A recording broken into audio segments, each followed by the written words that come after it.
Hello, everyone, and welcome to Heartcore. This is Miko, and on the other side of the world, we have Celestina. Hey. And today we're going to be continuing our little conversation about Lady Di, but we're also introducing Jill Dando, who's known to have been quite similar to Lady Di in several ways.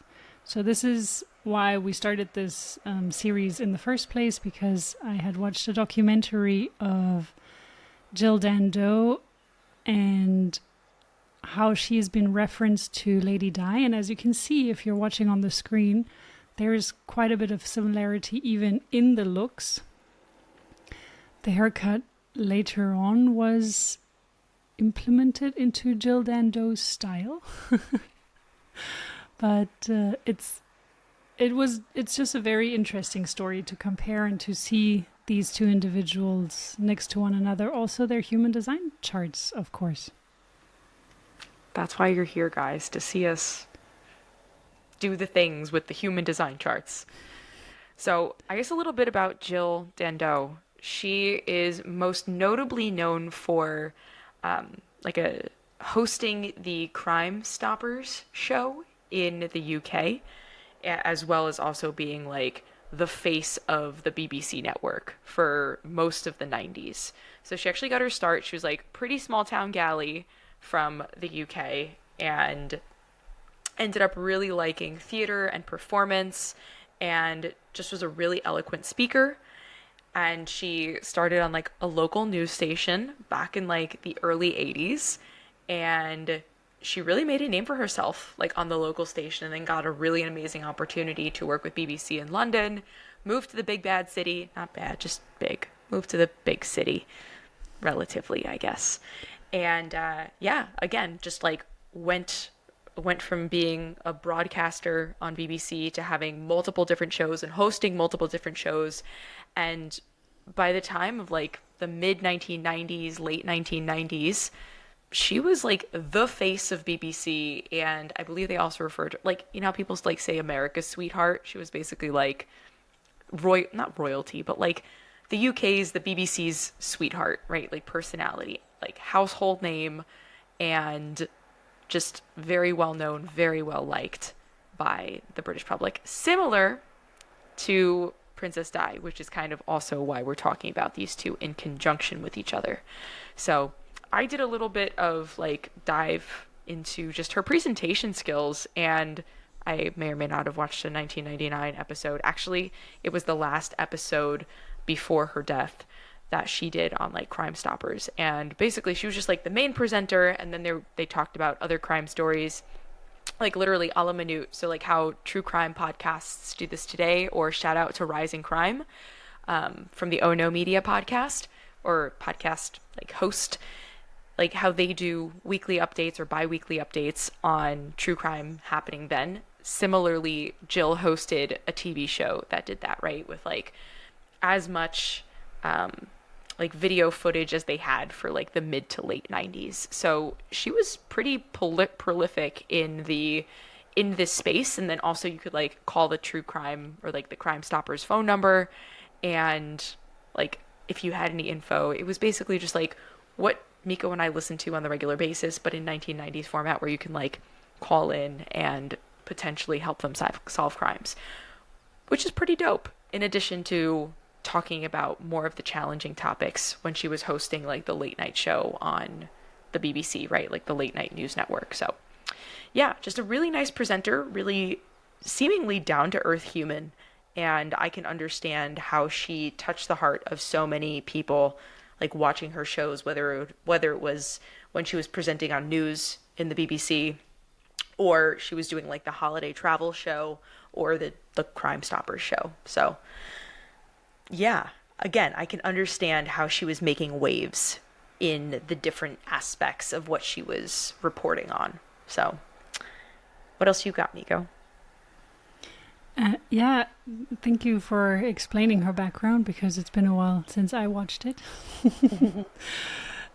So what I've remembered from all of that is also her kind nature. So she was also trying to go against or to bring light, to shed light onto certain issues in the world. And even though it was politically very challenging to do so, but she still used her position at the BBC to shed light onto certain topics. Especially this, was it Serbia? It was a war in Kosovo.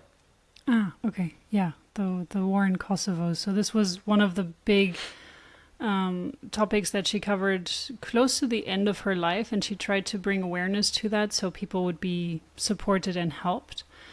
And this was also something that led to certain theories regarding her death later down the line.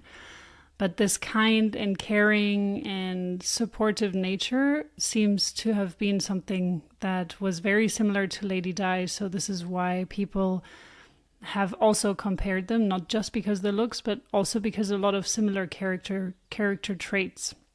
And she was the one that this travel series that you were talking about, before she came on the scene with being the main presenter for this show, it wasn't as successful as when she joined. And back then there were only 3 channels. So she was really super, super famous in the UK. So if we take a look at her chart, we can see that there are also quite a few similarities in both Jill Dando and Lady Diana's chart. They were born very close to one another. So Jill Dando was born in November 1661 and Lady Di was born in July 61. And that means that the slow-moving planets are in similar positions. So Pluto is also in gate 40. It's probably not in the same lines. So Lady Di has 40.1 in her conscious Pluto and Jill Dando 40.5. And this was the gate that is very much connected to wanting to be alone. So it's one of the alone gates, but it's also this channel. We talked about it. I think we talked about it in the last episode, because Lady Di has the full channel, and it is about having this contracts that if you have relationships with people, if even business, friendship, romantic, whatever it may be, you have certain contracts, you have certain ways that you would like the relationship to go. Even though it's not a written contract per se, but you do have certain things that you would like to be fulfilled in this relationship. And if it is not fulfilled, you won't feel satisfied. And this was a big challenge within Lady Di, because she entered this marriage with Prince Charles or King Charles, and she was expecting him to be a loving and caring husband, presumably. I'm not 100% sure, but I do have a feeling that she was actually in love. And she did think that this was going to be a bit of a romantic or a really love-filled marriage as well. And in the end, it didn't turn out to be the way that she had imagined. And this must have been additionally extremely difficult for her to go through all of this process, because she had these expectations, and this is very, very dominant in her chart, where you can see her Plutos are in it, her North Node, her South Node. So it is something that is very important to her.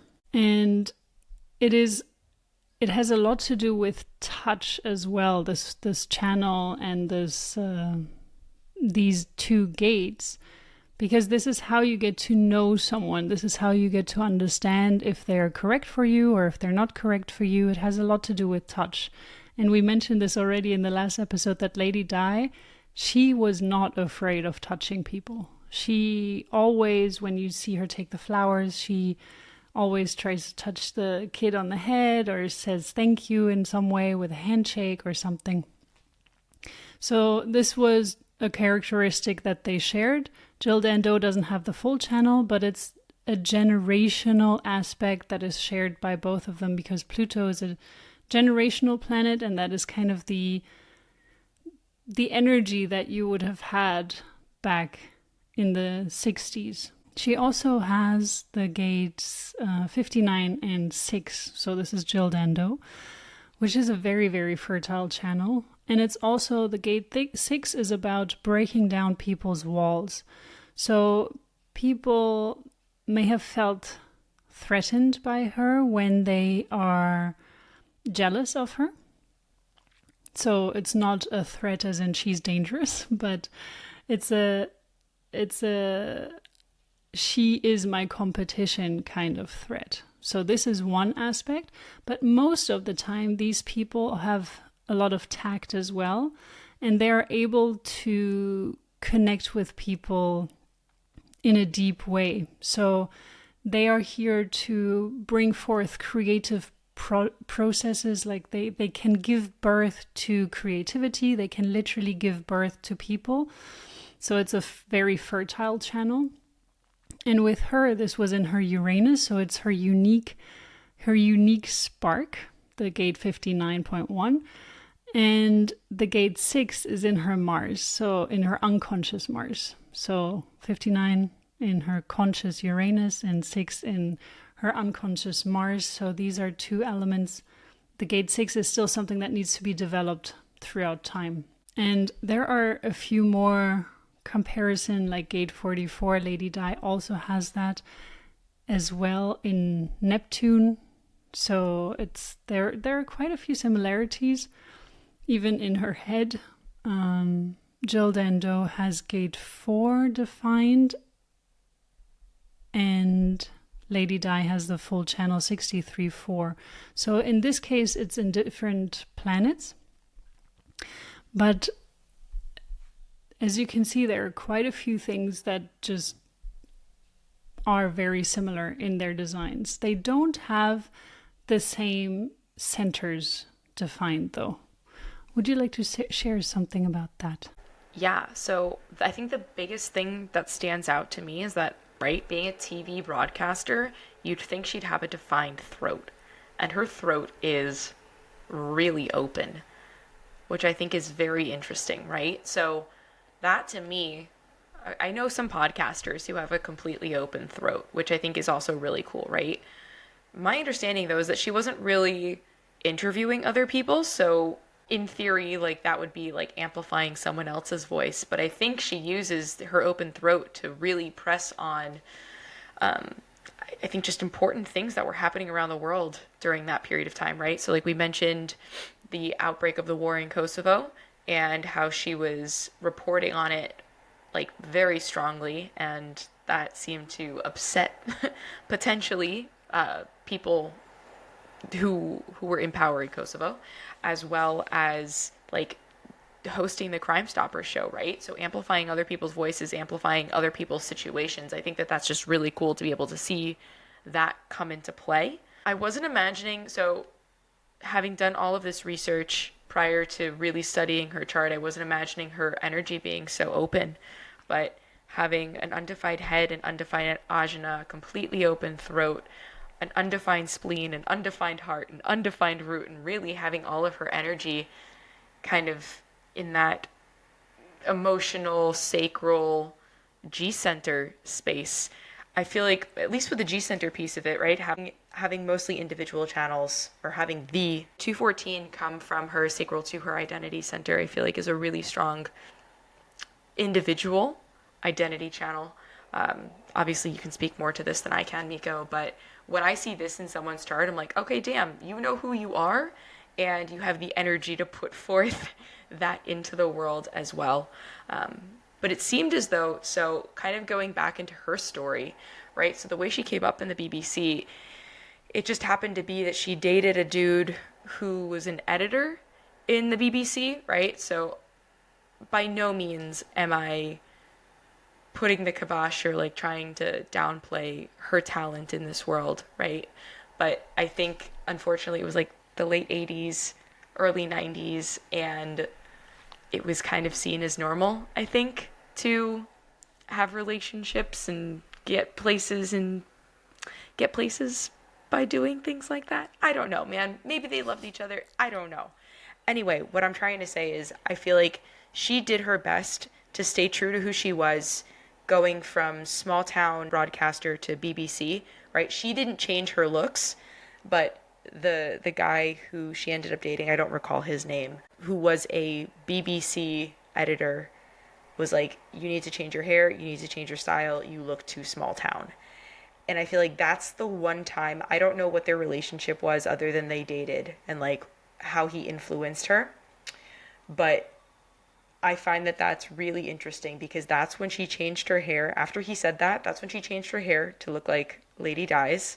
That's when she changed her, like, her dress. And mind you, she had like short cropped, like brown hair. And then she went almost full blonde like Lady Di, right? Like that's pretty drastic. And she even got Lady Di's hairstylist to like do it for her. Like it wasn't just like make me look like Lady Di, it was like the same hairstylist to do it. So I just find that that's really interesting because she's so defined in her G center to have made those decisions. I wonder, one, what she was feeling during that period of time and what those external forces were for her to feel the need to make those changes externally. And did that really help the way she delivered? Probably not, right? Like delivered the news? Probably not. But did that affect the way other people received what she was saying? Probably, because she looked like Lady Di and people loved that. So I find that that's very interesting. And then two, again, I don't remember her boyfriend slash editor of BBC at that point, but I wonder what his design is and how that affected her because she is so open in her chart. So those are just two notes that I have off the bat that looking at her chart don't really seem to align with that, right? And I think that that's also a good point. Like just because you are X, Y, and Z in your chart doesn't mean that outside forces or outside energies can't have an effect on you. Absolutely. Yeah. Very well said and found in her chart and compared to her life. And the point that you're making that just because you have a certain chart, we always look at the chart and we can make conclusions out of it. And depending on the human design reader that you're using, they can either take it into a positive direction or into a negative direction. So you can look at the shadows of a person, but you can also look at the light aspects of the person or the potential that resides in the person, because the chart actually shows the potential, or I choose to read it as if I can see the potential in someone.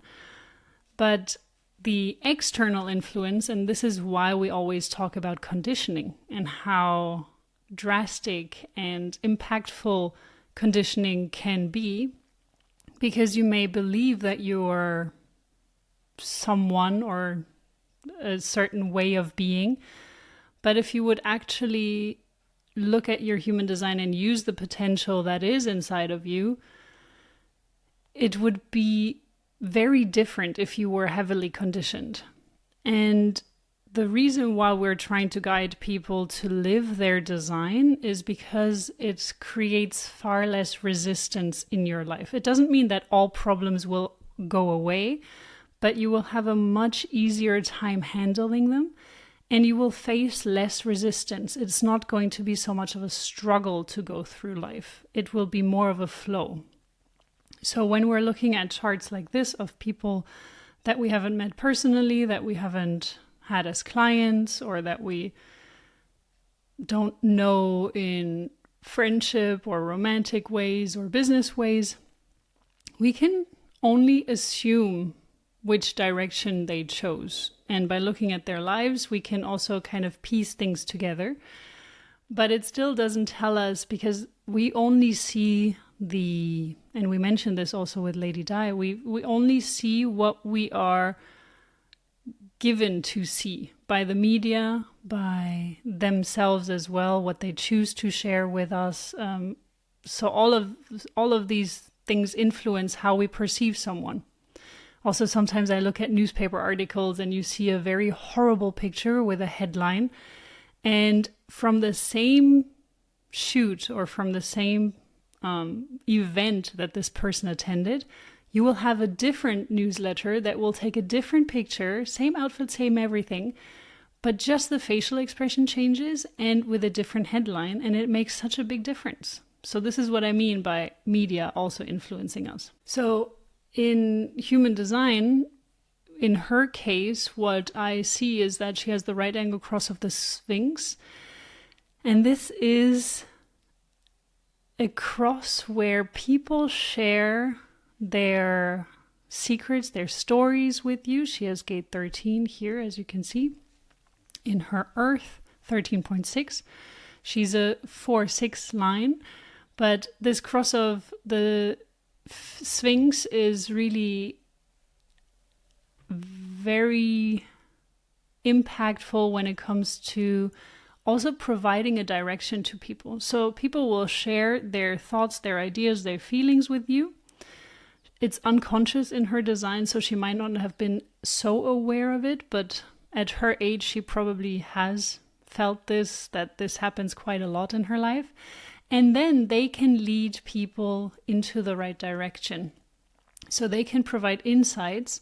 It's not really a cross that gives you insights of what you should do with your life, but it is unbelievably helpful for everyone around them.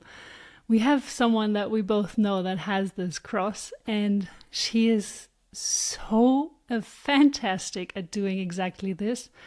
And I really, really hope that she's going to take this gift and make a career out of it, because when you use these gifts in your work life, it's literally that you won't work a day in your life because you just love what you do.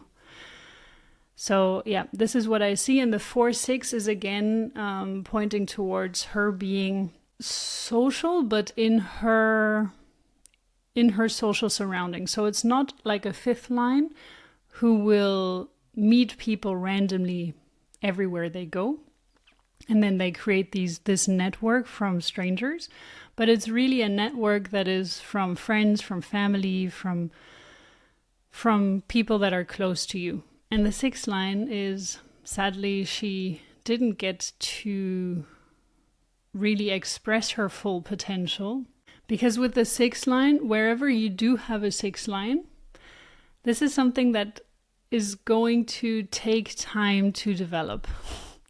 And people that have a 6th line, you may not want to hear that, but a lot of times the full development is going to take place after 50. So this is after your Chiron return, which is why it's so important for 6th lines to understand their Chiron return and to understand when it's taking place.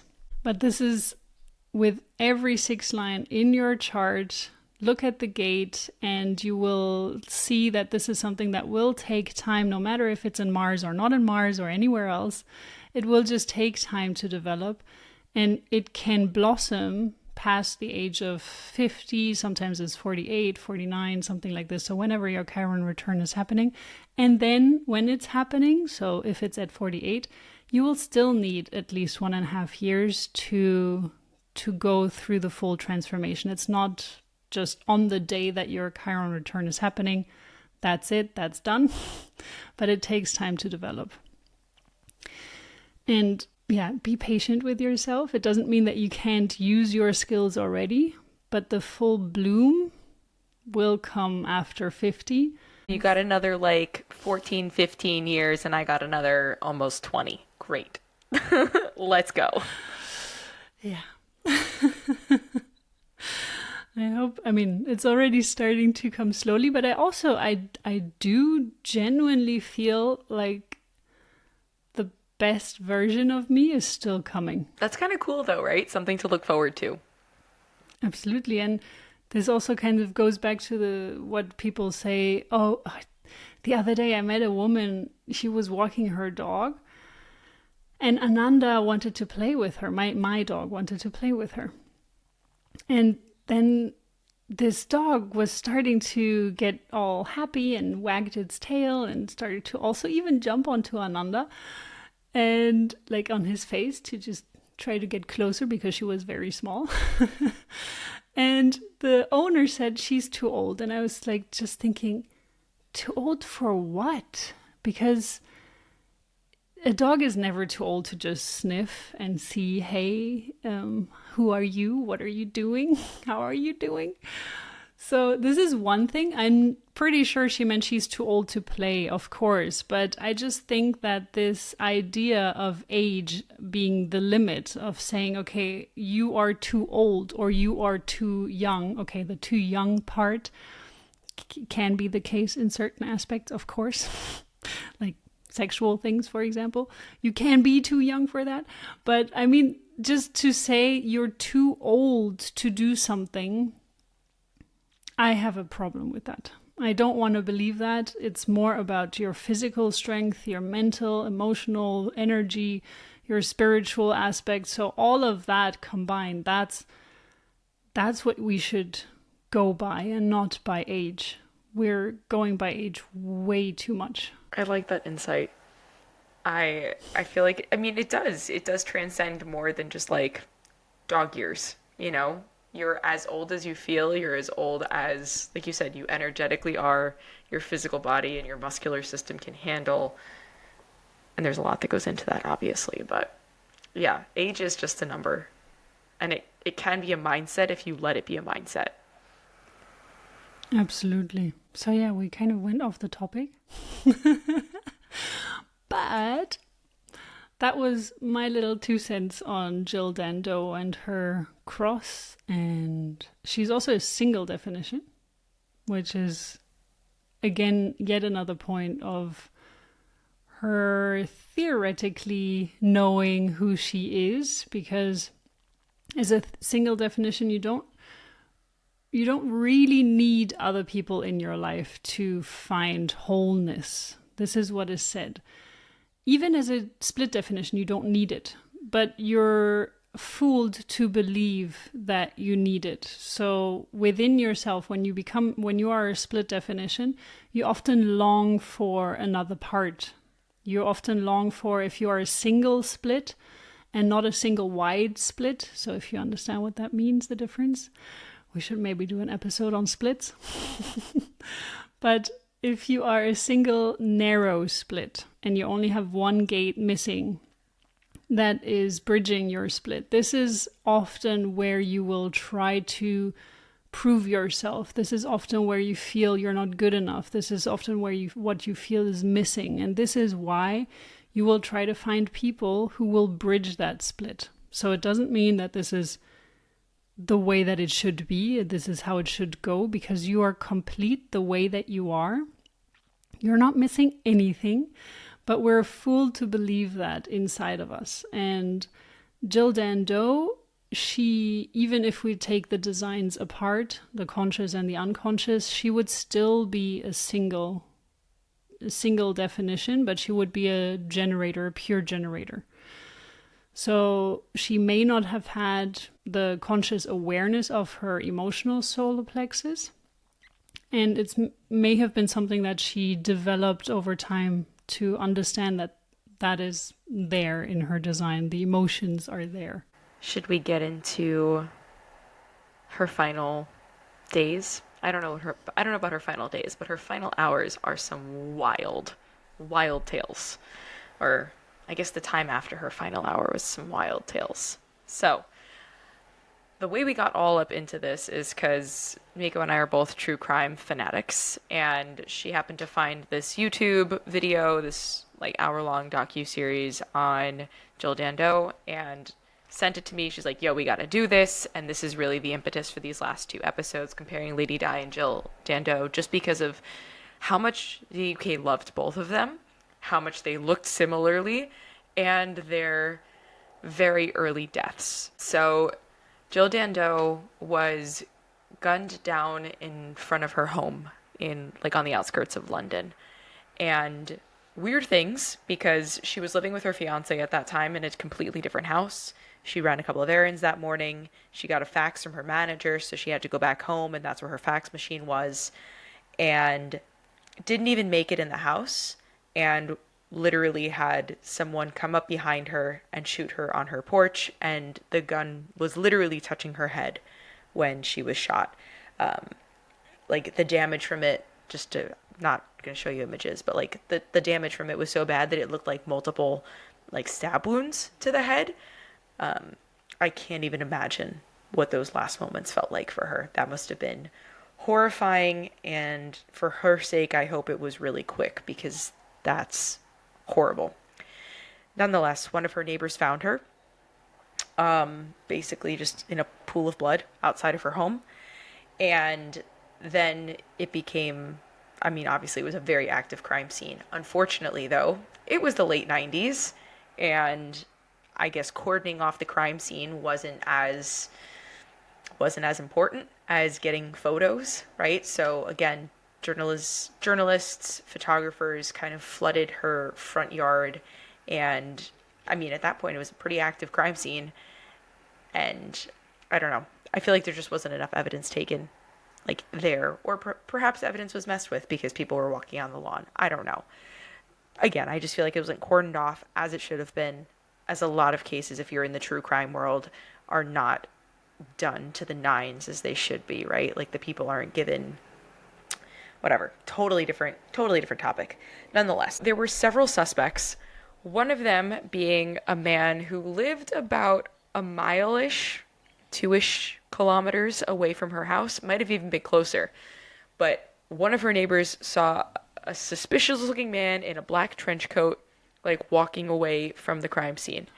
So the police ended up talking to this guy, and he also happened to be like staring at Lady Di, like back in the early 90s, wearing a very similar trench coat, and was arrested because he was, I assume, on like the palace lawn. God knows how he got there, but like was on like the palace lawn trying to like stare at Lady Di. One, why? If you admire someone, why are you trying to do that? You know, just do it from afar. Don't be creepy.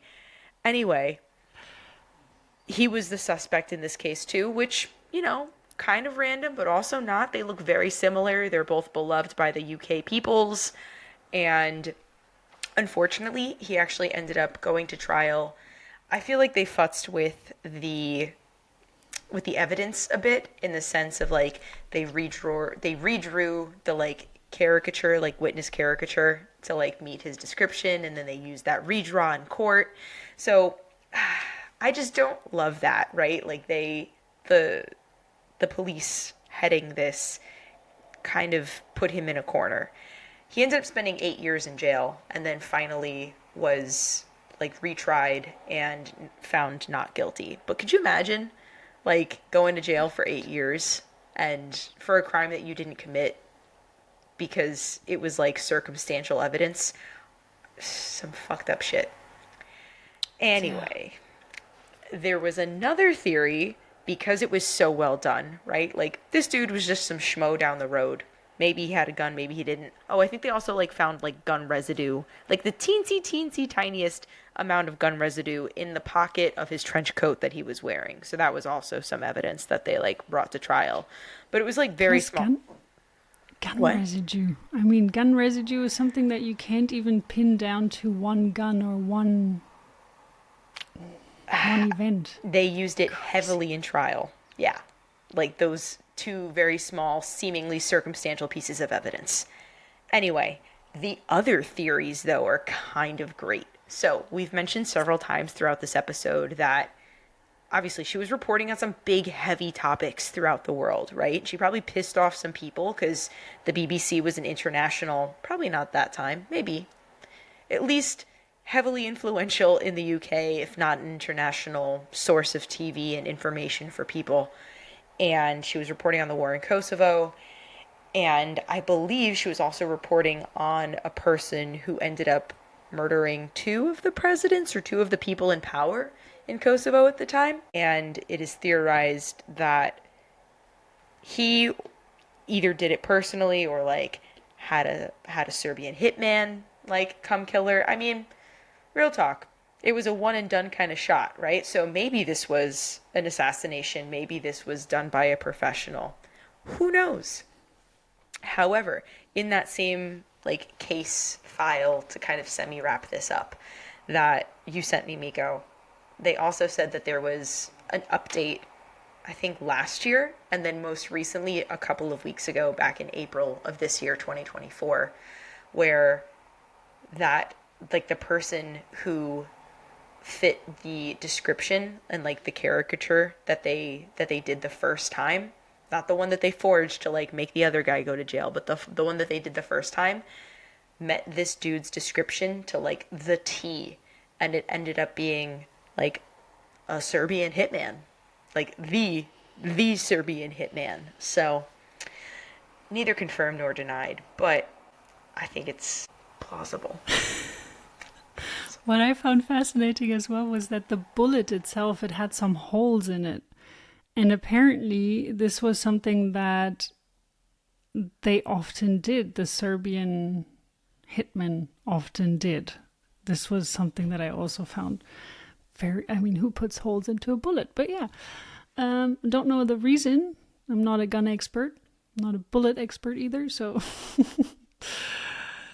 but to me, this is something that would be one of my biggest nightmares. Just being at the wrong time, wrong place, and then being caught for something that you didn't do. And yesterday, I need to send you this one as well. I actually watched a case where a girl was murdered, and there were two people that were investigated, and it seemed so likely that it was them, but in the end it wasn't. And it was like there was evidence. I'm pretty sure you just did like mimic dun dun dun dun dun dun. That's exactly what I did. Okay, so one of the things was that the tire tracks, it was a mismatched tire. So there was 3 tires that were the same and 1 tire that was different. And then there was also blue paint on one of the branches, and this was directly next to the corpse. So this person, I hope I'm not spoiling it for you, but this person, they assumed that this was the person that killed her because he parked right next to the corpse, and it was raining heavily, so the tire tracks mixed with blood, and this is how they narrowed it down to this person. They also assumed it was another person who also had mismatched tires and a blue truck. But this person was the first person, the one that parked right next to the corpse, was later on, he swore that he had nothing to do with it. He didn't see the corpse. And it turned out that it was correct. He really didn't have anything to do with it. And the other person with the mismatched tires and the blue paint, he was asked during the interrogation, so would there be any reason, because there was blood in his trunk apparently, and would there be any reason why there would be blood on your clothes of that night? And he said no at the beginning, but then he said, no, actually, maybe there could be a reason, because I ran over a porcupine and it was bleeding all over me. And you can't write this in books. I mean, I was so tempted after listening to that. I was like, oh my God, this needs to be made into a movie. And I was already going through, how can you make this into a really twisted, like psychological twisted movie? Who would you show first? How would you go about it? Because I just found it so crazy that 2 people were in situations where they could have really done it, but then it really actually turned out that it wasn't them, and another person was arrested for that. But that's even the guy with the porcupine, he didn't do it. And I was like, really? Seriously? How? But so lucky. I mean, imagine, because it could have gone through in a lot of cases. Okay, you can test the porcupine blood, that it's not that it's animal blood, not human. But sometimes people or the police or or the courts, they use these small things, like, for example, gunpowder, and they put you into prison for something that you didn't do. And other times you're just super lucky that you can get out of it. All wrapped up neatly in a bow to Jill Dando. Damn. So I guess technically she, like, the killer is still, or her murderer is still unsolved, technically. But yeah, I'm happy Homeboy's out of prison because he didn't do it, even though he was a little bit creepy. He can be creepy in his own home, at least. And yeah, I'm happy you brought this up. We didn't know how long these cases would, or these two would go, but I think we wrapped it up nicely in 2 episodes. What do you guys think? Yes, leave a comment, message us on Instagram if you have anything to share with us, some feedback or just some cases or some ideas that you would like us to talk about during the podcasts. Thank you everyone for listening. It was a pleasure being here again. Ciao guys, until next week. Bye.